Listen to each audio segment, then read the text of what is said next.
Daniel. Okay. All right. So recording started. So we can recite Namo Tassa 3 times, pay homage to the Buddha. Namo Tassa Bhagavato Arahato Samma Sambuddhassa Namo Namo Tassa Tassa Bhagavato Arahato Arahato Samma Sambuddhassa Sambuddhassa. Namo Namo Tassa Tassa Bhagavato Bhagavato Arahato Arahato Samma Sambuddhassa. Sambuddhassa. Sadhu, sadhu, sadhu. Okay, so for today we continue the book reading on Venerable Anuruddha. So previously we read how he, his kind of encounters with different women, both in human realm as well as in the higher realms. Very interesting. Yeah? But how he, maintained his steadfastness in the practice, and because he held his practice of utmost importance, not only did he not succumb, let's say, to the advances of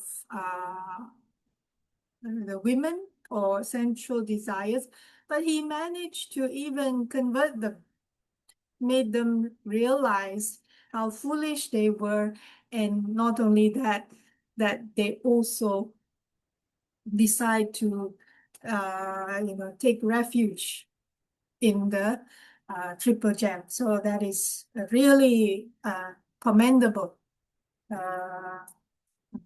his practice. So for today's reading, we will read his former lives, his earlier lives, before this final birth, where he gained enlightenment. So like many other of the Buddha's prominent disciples, the Venerable Anuruddha had formed his original aspiration for great discipleship. Great discipleship means not just being taking refuge in the Buddha Dhamma Sangha, but also aspire to be one of the great senior disciples of a Buddha. So he took that first original aspiration 100,000 aeons in the past during the dispensation of the Buddha Padumuttara. So before we had read some of the previous, the other great disciples, and a number of them also made that original aspiration when they came into contact with the Buddha Padumuttara, which was 100,000 aeons in the past. So you can imagine, very long time ago. And at that time, he was a wealthy householder. So when he saw the Buddha appoint a bhikkhu to the post of foremost among those who have the divine eye, so Buddha Padumuttara also had a great disciple who had this quality. He aspired to this station himself, made abundant offerings to the Blessed One, the Buddha Padumuttara, and the Sangha, and then received from the Master the prediction of his future success. And after that Buddha's Parinibbāna, he approached the bhikkhus and asked about the preliminary practice for gaining the divine eye. They told him that offering of lambs would be particularly appropriate. And thus the householder offered many thousands of lambs at the golden shrine constructed to hold the Buddha Padumuttara's bodily relics. And again, in a subsequent life, during the time of Buddha Kassapa, after the Buddha's Parinibbāna, he placed bowls filled with cream of ghee. So ghee is like like butter, but it's used, can be used like the wax kind of. And if you have the wick, you can lit it as an offering. Traditional way of offering lamp. So he placed bowls filled with cream of ghee all around the Buddha shrine and lit them, and he himself circumambulated the shrine all night, bearing a lighted bowl on his head. The Apadana, I'm not too familiar with this text, but it's, I think, just one of the texts. If anyone in Dalding is familiar with this text, please do share.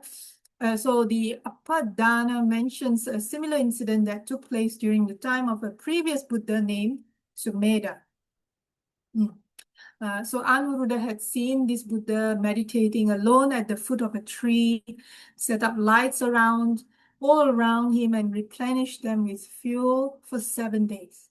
And as a karmic result, he became the king of the devas of 30 aeons and a human king 28 times with a faculty of vision that could see for 1 yojana, which is about 6 months all around. So the longest account of any of Anuruddha's previous lives tells of the time between the arising of 2 Buddhas. So it's between 2 Buddhas, when he was reborn into a poor family in Benares, and his name was Annabhāra, or food carrier. And he earned his living in the service of a wealthy merchant named Sumana. So one day, the paccekabuddha is, sometimes referred like silent Buddha, means also Buddha, but doesn't preach, doesn't teach. Yeah. So there was this paccekabuddha named Uparita, emerged from the attainment of cessation and entered the city on alms round. So Annabhāra, the food carrier, saw him, proposed to give him alms, and conducted him to his home, where he and his wife each gave him the portions of food they had prepared for themselves. So the wealthy merchant Sumana, having learned of his employee's noble deed, wanted to purchase his merits from him. But Annabhāra would not sell them even for a lavish amount of money. So when Sumana pressured him, Annabhāra consulted with the paccekabuddha, who told him that the merit could be shared simply by inviting Sumana to rejoice in the offering. Just as a flame is not diminished when other lamps are lit from it, so he explained, merit increases and does not diminish when others are invited to rejoice in one's meritorious deeds.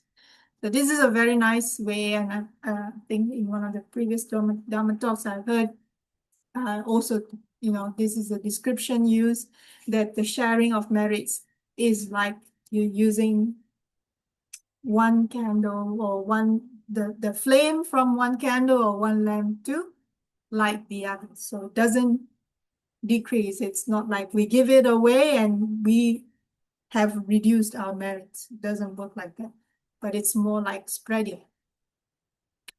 So Sumana appreciated this opportunity and gave Annabhāra a generous reward and brought him to the king. So the king too, on hearing the report, gave Annabhāra a bonus and had a site appointed to build a new home for him. And on that site, wherever the workmen dug the ground in order to start building, they uncovered pots of treasure. So these had materialized through the merits of Annabhāra's offering to the paccekabuddha, and Annabhāra was consequently appointed the king's treasurer. And as a karmic fruit of his offering to the paccekabuddha, it is said in his youth, Anuruddha was never to hear the words, "There isn't any." That's what we read in the first chapter. So, after he attained arahatship one day, the Venerable Anuruddha thought, where has my old friend, the merchant Sumana, been reborn? With the divine eye, he then saw that he was a child of 7 years, 7 years old, named Chula Sumana, living in a market town not far away. So Anuruddha proceeded there and spent the rainy season of 3 months living with the support of Chula Sumana's family. And after the rains retreat, he gave Chula Sumana the novice ordination, and as soon as he shaved his head, the boy attained arahatship. In his verses of the Thera, Anuruddha says of himself, I know well my past abodes, where it is that I lived before. I dwelt among the 33 devas, occupying the rank of Sakka.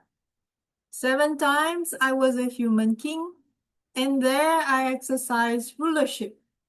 Lord of Jambusanda, a conqueror, I ruled over the entire continent.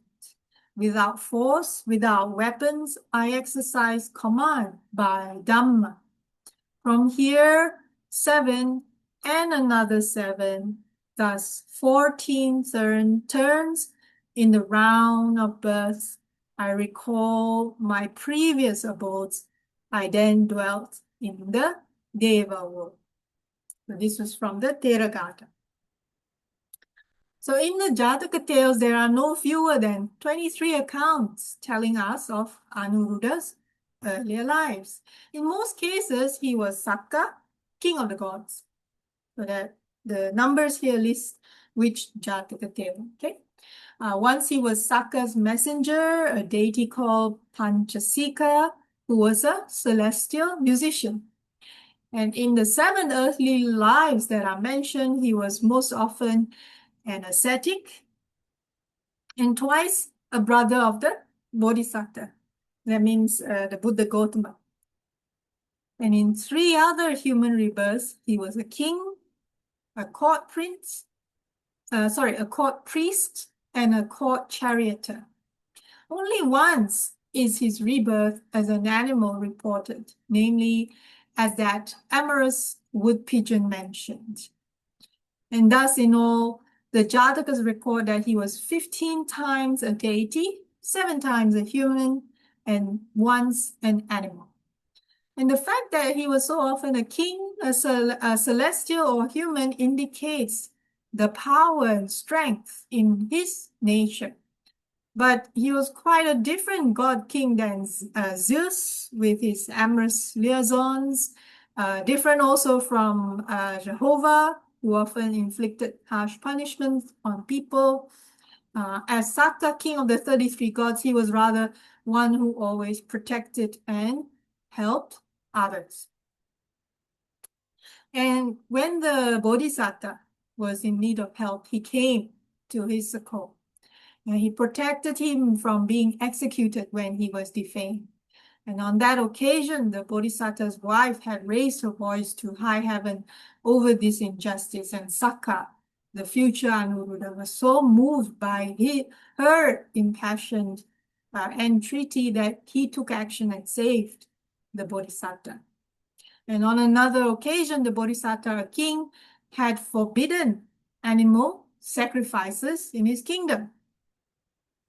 Then a bloodthirsty demon resented this and wanted to kill the king. But Sakka, in that occasion was Venerable Anuruddha's previous birth. He appeared and protected the Bodhisatta once again. And on another occasion, Sakka wanted to put the Bodhisatta to a test in order to strengthen his virtue.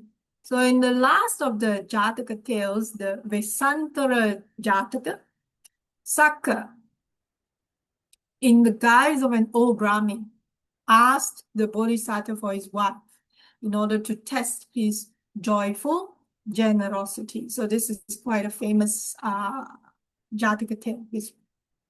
And on another occasion, Sakka also wanted to test whether the Bodhisatta was firm in his vow of generosity and asked him for his eyes.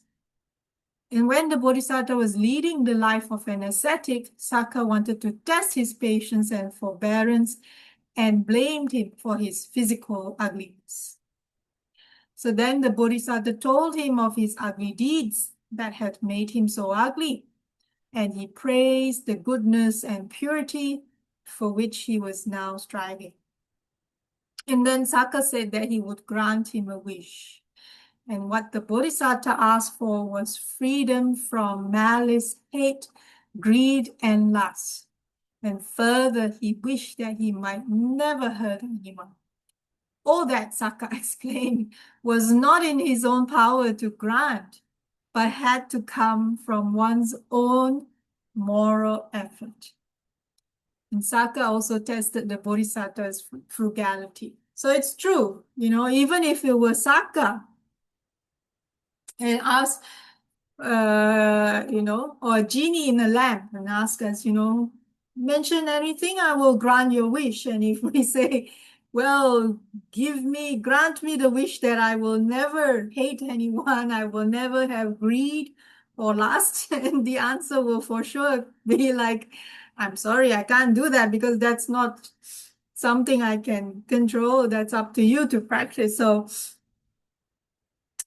these, let's say, hindrances is only we ourselves can rid ourselves from it. No one else, even the most powerful being, can take it away from us. So in the third group of accounts, Sakka, once again, the future Anuruddha, invited the Bodhisatta to his heaven and showed him the mysteries of the celestial and the hell worlds. And this was told in the story of the musician Guttila, which we have already recounted, and stories of King Nimmi, and on of the charitable King Sadina. Sakka also invited them to his heaven.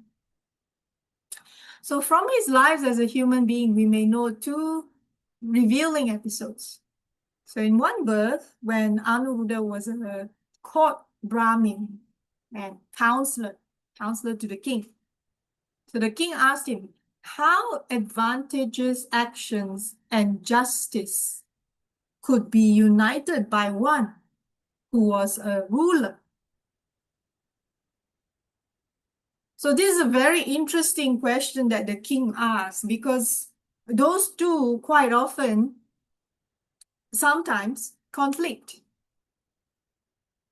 So the king is asking, as a king, when I want to make decisions, sometimes I am caught between making a decision that, upholds justice, but it may not be advantageous. Or the other way around.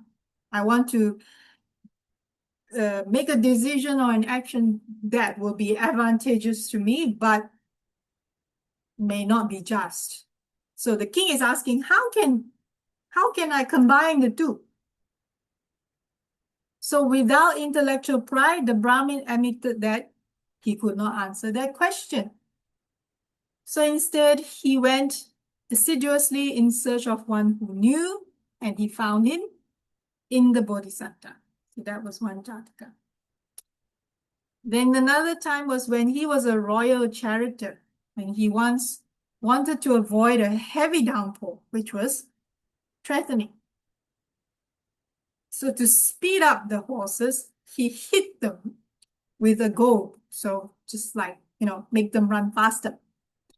And from that time on, whenever the horses came to that particular spot on the road, they would start to gallop as if aware of a danger lurking just there. And seeing this, the charioteer regretted deeply that he had frightened and hurt those noble steeds. And he admitted that by having done so, he did not fully observe the traditional Kuru virtues. So I'm assuming these are some practices. So all these diverse and colorful stories have a common feature, and they show several characteristics and qualities of Anuruddha. His strong, active striving for virtue, his strength of character, and his concern for the welfare of others. And they also show that his skill in meditation and his mastery of supernormal faculties had their roots in his experiences during many lives as Sakka, ruler of the gods. Okay, so we pause here a little bit, and I thought just, for today, because we just read about formalize of Venerable Anuruddha, I thought it'd be interesting to kind of reflect. You don't have to feel obligated to come off mute, but it's useful, I think, to reflect on anyone we know in our circle who we feel, it may not be to the level of Venerable Anuruddha, let's say, but even at a much lower level, projects such qualities. It could be a family member, could be a friend, could be a mentor, could be a teacher, could be someone we look up to, as an exercise, so like, for example, here, the practice of offering of lamps, either to the Buddha's bodily relics, so like a stupa, let's say, which houses the relics of the Buddha, or even just, any how do you call it? Any representation of the Buddha Dhamma Sangha, and how, that person that we know is so devoted in the practice of offering lamps and circumambulating around the shrine with not just circumambulating as in walking around, but with a devoted mind while offering the lamps, the devoted mind of either reciting the qualities of the Buddha Dhamma Sangha, or just having that quality of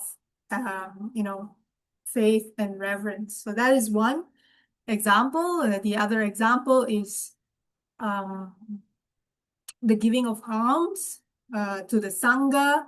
Yeah, if we know anyone in our circle that is always so generous, it never crossed their mind to even not offer, if they are able. There are many people who have that sincere generosity to offer, whether it's to the Sangha or whether it's to someone in need. Doesn't have to be just the Sangha, there are people I've met, if they are in a situation where all of a sudden there's a stranger and really in need, they wouldn't hesitate. They wouldn't hesitate to help or offer something. Wouldn't even cross their mind to go, oh, is it safe. Sometimes I have that. Oh, because I do have like this, uh, when we say fight or flight response, my first one would be freeze. When a stranger comes close or like wants to ask something, my first initial reaction is, oh, am I in the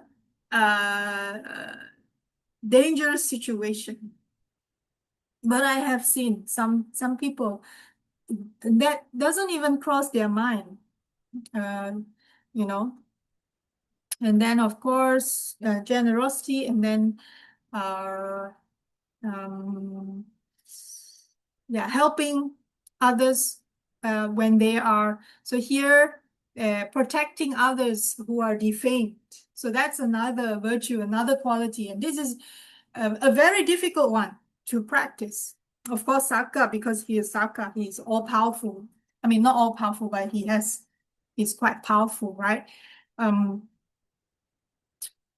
But even if we don't talk about, like, say, we have the power at the level of Sakka, even many times I get caught myself, at work, let's say, especially all sorts of characters and perceptions and things flying around. It's so often that some people are shoved to take the blame. I've seen before, and misunderstood.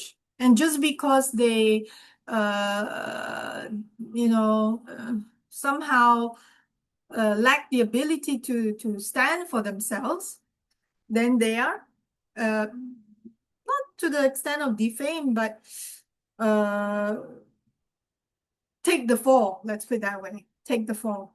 And how often are we to, pluck some courage and try to speak up for such a person, right?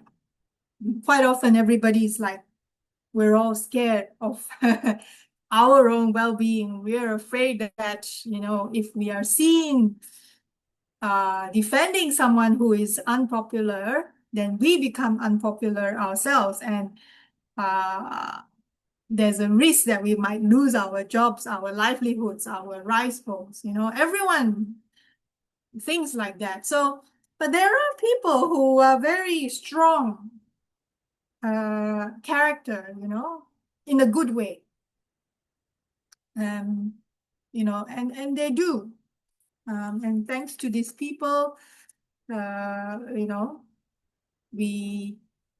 not overtaken, overpowered by those who are with less wisdom, let's put it that way. Okay, so I thought earlier when I was thinking about, this chapter as we're reading today, I was like, oh, wouldn't it be a good exercise? And as I'm, talking about this, few people came to mind in terms of generosity, in terms of non-hesitation to practice generosity even to strangers, in terms of offering of lambs, and that level of devotion to the Buddha Dhamma Sangha, in terms of offering of alms, in terms of strength of character, and upholding purity and justice, no matter the situation, or even if everyone else in the room doesn't dare. So that requires some courage. Okay. So I'm just going to pause here and ask. I'm just going to scroll very quickly to see how long this chapter is. Oh, it's not a very long chapter. So I just wanted to check in with those who are who've dialed in, whether you're happy for us to continue the reading, or would you prefer we stop here for today?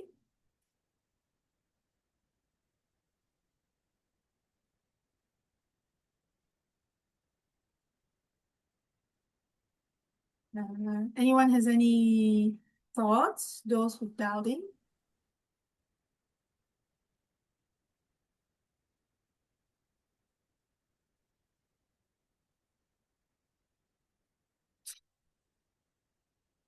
What would you all prefer? Continue the next chapter. It's the last chapter on Venerable Anuruddha.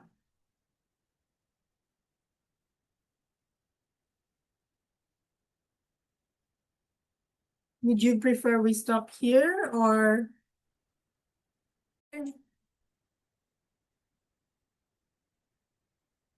Okay, so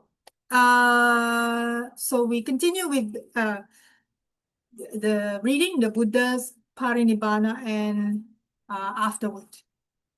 So the Venerable Anuruddha was present at the Buddha's demise. Anyway, basically when the Buddha passed away, Venerable Anuruddha was there, recounted in the Parinibbāna Sutta. And he played a major role in the affairs of the newly orphaned Sangha. When the master knew that death was close, he entered into the full sequence of the meditative absorptions, the jhanas, then attained the cessation of perception and feeling. And at that moment, Ananda turned to Anuruddha and said, Venerable Anuruddha, the Blessed One has passed away. But Anuruddha, an Arhat, endowed with the divine eye, had been able to gauge the level of the meditation into which the Buddha had entered, and he corrected the younger monk. The not so friend, Ananda, the Blessed One, has not passed away. He has entered the cessation of perception and feeling. The Buddha, however, rising from the attainment of cessation, turned his mind back to the stages of absorption in the reverse order until he reached the first jhana, and then rose up again to the fourth jhana, and rising from it, he instantly passed away into the Nibbana element without any residue. And when the enlightened one had finally passed away, both Brahma, the high divinity, and Sakka, king of the 33 gods, honored the Buddha in verses evoking the law of impermanence. And the third to speak was Anuruddha, who uttered these verses. There was no more in and out breathing in the stable one of steady mind. When unstirred, bent on peace, the one with vision attained final Nibbana. With unshrinking mind, he endured the painful feeling. The deliverance of the mind was like the quenching of a lamp. So many of the monks attending the Buddha's last hours grieved and lamented over the master's death. But Anuruddha exhorted them with a reminder of impermanence. Enough, friends. Do not grieve, do not lament. For has not the Blessed One declared that with all that is dear and beloved, there must be change, separation, and severance? Of that which is arisen, come into being, compounded, and subjected to decay, how can one say, may it not come to dissolution? He also informed the monks that the deities too were lamenting. There are deities who are earthly minded, and with disheveled hair they weep.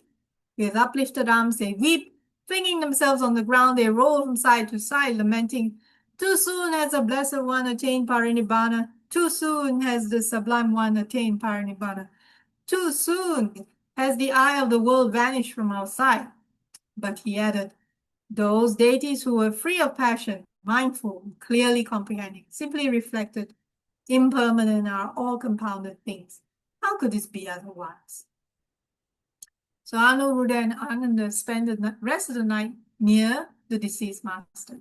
And in the morning, Anuruddha asked Ananda to announce the passing away of the Blessed One to the householders living in the next village, Krishna. And at once, they gathered and prepared the funeral pyre. When, however, 8 strong men tried to lift the body up to the pyre, they could not do so. Then they went to the Venerable Anuruddha and asked why the body could not be moved.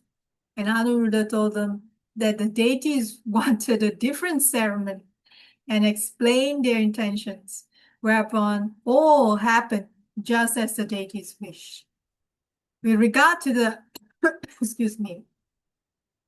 With regard to the procedure of burning the body, the householders turned to the Venerable Ananda for advice. This shows the different competence of the two half-brothers, Anuruddha was master of otherworldly affairs, while Ananda was well versed in practical matters. And after the Buddha's demise, the guidance of the order did not go to his next of kin, as for instance the Arhat Anuruddha. The Buddha had not nominated any formal successor, but the natural veneration of the monks and lay people concentrated on Venerable Mahakashpa. He was the one who initiated the first council, at which 500 Arhat monks rehearsed and codified the Buddha's teaching. Before the council opened, Venerable Ananda had not yet attained to Arhatship. This would have excluded him from participating. And the elder monks, headed by Anuruddha, therefore urged him to make a determined effort to break through the last fetters and realize final liberation. And within a short time, Ananda succeeded and so could join the other elders in the council as an Arhat. During its sessions, he recited the numerous teachings which he, of all monks, had best retained in his memory. And in this manner, Anuruddha helped his half-brother to attain the goal of liberation for the good of the Sangha and for the good of all who seek a path to deliverance. And this has remained a blessing for us even till today. According to the commentary to the Digha Nikaya, Anuruddha himself was entrusted at the council with the preservation of the Anguttara Nikaya. So at the first Buddhist council, of course, Ananda recited all the teachings, but then each of the remaining great disciples, senior disciples, were entrusted with the preservation of each of the Nikaya. So Anuruddha was entrusted with the preservation of the Anguttara Nikaya. And about the Venerable Anuruddha's death, nothing else is known except the serene final stanza of his 20 verses in the Thera garden, in the Velua village of the Vajjayans, below a thicket of bamboo trees. Tankaless I shall pass into Nibbāna when my life force is spent. So, short and sweet. So there you have it. Let's say a window into how, what, Venerable Anuruddha was as a person, his character, his practice, his dedication, in a sense, very simple, but very focused in the practice. Inspiring, right? Simple yet focused. Okay, does anyone have any thoughts or comments or questions to share? To ask. This is a good opportunity. We have Mr. Sindhu here dialed in. Yeah, and Brother Sachinji also dialed in. Yeah, of course, our other regulars as well. So anyone has any questions, today is a good opportunity to ask. We've got plenty of people to help you.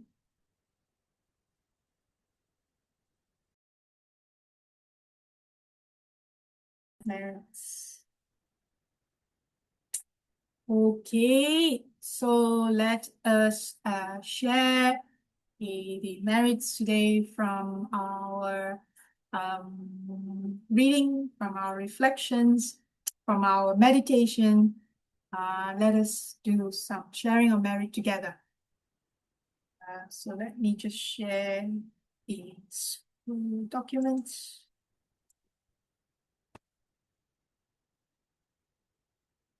And sharing of merits. Oops. May suffering ones be suffering free, and the fear-struck fearless. May the grieving shed all grief, and may all beings find relief. May all beings share this merit that we have thus acquired for the acquisition of all kinds of happiness. the beings inhabiting space and earth, Devas Deva, and gods of Naga, mighty power, share this merit of ours. May May they they long all protect Buddha's protect the differentiation. Sadhu, sadhu, sadhu. Thank you, May. Thank you all.